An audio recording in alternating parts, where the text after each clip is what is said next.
It's time to welcome Kush Bohra for a technical check on the markets now. Kush, good afternoon. Thank you so much for joining us. Well, what are the charts suggesting now?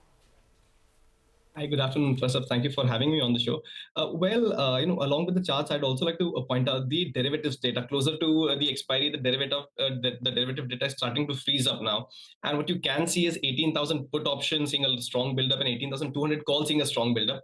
Now, that's the range that the markets could be in for the next couple of days up until expiry, that is. Similarly, on Bank Nifty, 43,000 call and 42,500 put is where we've seen a lot of action. So that's the range that Bank Nifty could be in. However, I feel that the bias could be mildly positive.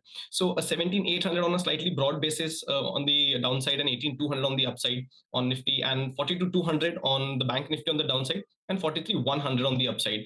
Now, just one last point.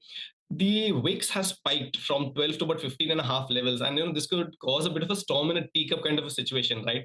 Where like today, we could be 150 points from days high and days low, but pretty much be where we were yesterday, right? So that kind of volatility is expected. So mild positive bias, but a broadly range bound market for the next couple of days.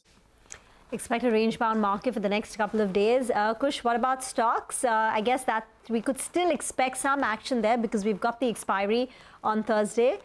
So what would your recommendations be for trade? Oh, plenty of action, Rima, on stocks. I mean, if you see a lot of stocks that had, corrected or rather just seen some profit booking, if I can call it that, before the 3-4 day downslide that we saw, have actually started to bounce back. Metals are one play that, we should have our, eye out on. In fact, I've been saying this there for the next year, metals could perhaps be the sector, that one needs to watch out for. The last time around I was here, I said, Hindalco is a buy with a target of 470. Good to see we are fairly close to that. So I'd want to maintain a buy on that. 419,500 is what I would be looking for as my next levels. 450 is my target. The second pick is Titan. Now we've seen a great degree of relative strength in the stock even in this downturn, and the stock's maintained its 200 day moving average very, very comfortably. So this is a buy on my radar. 2550 and 2575 would be my targets. 2480 would be my stop loss. Okay, all right, Kush, thank you so much for joining us. That's a technical check on the markets.